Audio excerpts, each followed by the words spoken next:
Can you hear me, Dr. Mohammed? Yes, can you hear me?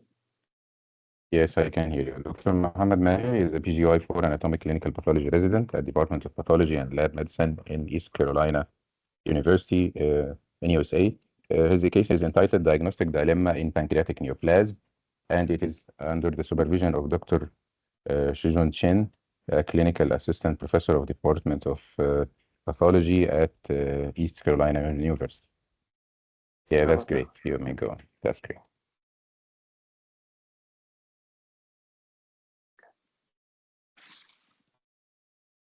Okay, good afternoon, everyone, and thank you for having me today. We have a small talk about a case report of an unusual pancreatic neoplasm. So we're starting off with our patient, male, 63-year-old, presented to an outer clinic with abdominal pain and significant weight loss. At the time of his presentation, his medical history was only significant for a remote history of prostatic cancer. Imaging, as we can see here, is a CT scan of his abdomen showing quite large, about 18 centimeter heterogeneous, solid and cystic mass with focal areas of necrosis, encompassing the majority of the pancreatic tail and body. At the time, radiology suggested that it might be suspicious for anaplastic carcinoma. The first attempt of diagnosis was actually via EUS FNA, endoscopic ultrasound, fine needle aspiration. On the left-hand side here, we can see diff quick stain. Sorry, I don't know why my pointer is not showing. Here we go. Diff quick stain slide shows scattered group of highly atypical cells showing occasional large pleomorphic nuclei in a background with a smaller spindle cell population. On the right-hand side, we have the cell plug preparation from the same procedure. Similar finding, just give us a better idea about how the background looked like, where we have this dense fibrotic tissue with scattered acute inflammation. At the time IHCs was performed on this limited material of the cell block, it was negative for several markers, including SMA, DOG1, SOX10, ALK1, and pancytokeratin. So this was diagnostic of malignancy. However, for further characterization of the histotype, we recommended surgical lesion. This is gross image of the specimen we received, and we can identify this large multilobulated red-pink irregular multicystic mass measuring about 18 centimeter in greatest dimension. Minimal amount of attached uninvolved pancreatic tissue is identified as well. This is a cut surface, as we can see, variegated areas of central necrosis, especially over here, white, pink, and fleshy in the majority of the viable tumor. What was interesting is that we can find focal areas of ossification, and it's worth noting that the tumor actually extended to almost all the angular section margin, and grossly involving the pancreatic parenchyma as well. Histologically, as we can see in the slide, we have a pleomorphic spindle to epithelioid neoplasm, abundant amphiphilic cytoplasm. Some of the nuclei are ovoid to round, variable NC ratio. Some of the cells have abundant cytoplasm, making the NC ratio still a little bit lower, with vesicular chromatin, frequent nucleoli, and high degree of pleomorphism. Surprisingly, mitotic figure was only up to 2 mitosis per 10 high power field. Focally, we can see necrotic areas that kind of correspond with the gross finding, less than 10% of the total tumor. And we have a little bit of mixed inflammatory infiltrate of neutrophils and plasma cells in the background. This is a section from the grossly identified ossifying area, and as we can see, this is malignant bone formation in a background of this highly atypical malignant spindle cell consistent with heterologous osteosarcomatous differentiation. Now, a lot of the sections showed this very pleomorphic nuclei in the background, the spindle cell. But before we can jump into a pleomorphic sarcoma or other tumor, pleomorphic differential diagnosis, remember this is an 18 centimeter mass.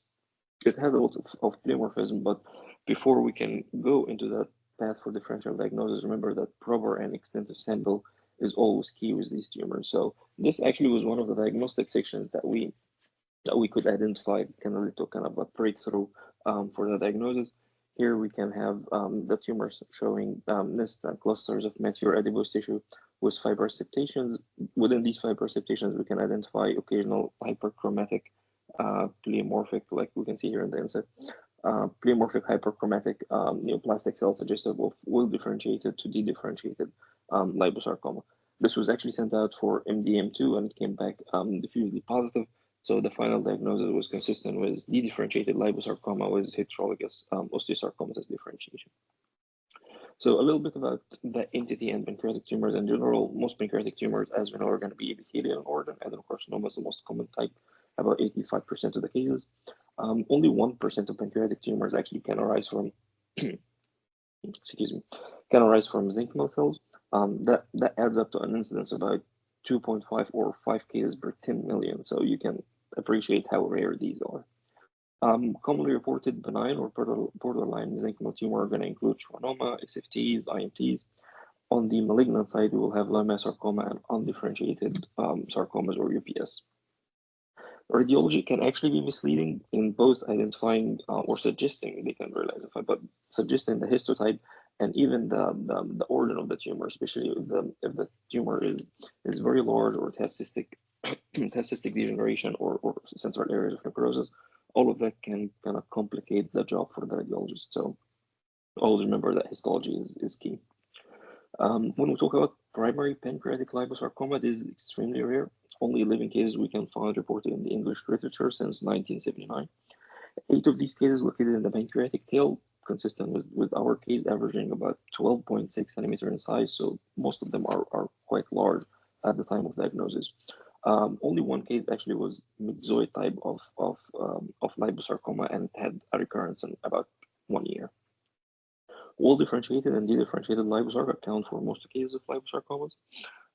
As we know, dedifferentiated liposarcoma can arise either de novo or as a recurrence, or in about 10% of the cases can actually be a form of progression from well-differentiated liposarcoma, where we will have the abrupt transition, as in our case, between the well-differentiated part and the dedifferentiated part.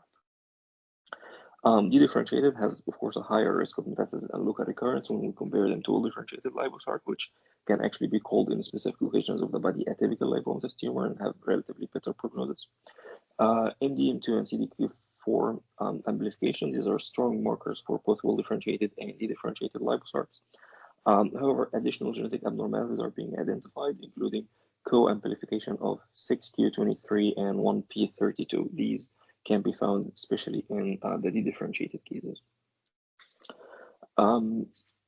When we talk about differential diagnosis, as we said, what's common is common, and carcinomas are still the most common entity in the pancreas. So even if you have malignant splenic cell component on microscopic examination, proper sampling is still key because you can have sarcomatoid carcinomas, and that should be your primary consideration for differential diagnosis. So if not entirely sampled, you can miss the areas where you have a very focal epithelioid or remaining epithelioid differentiation.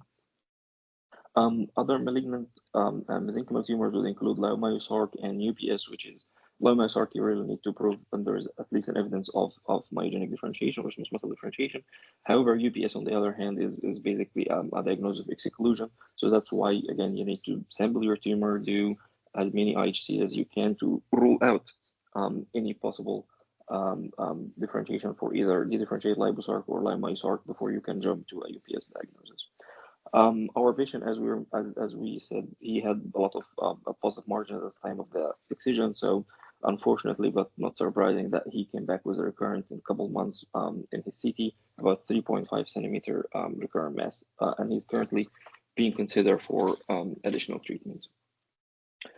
These are the references for the literature review, and I'd like to thank Dr. Jordan Chen from ECU Pathology for his supervision. And just for full disclosure, this case was presented as a poster presentation in the last CAP24 meeting in Las Vegas. Thanks so much for having me, and thank you for listening.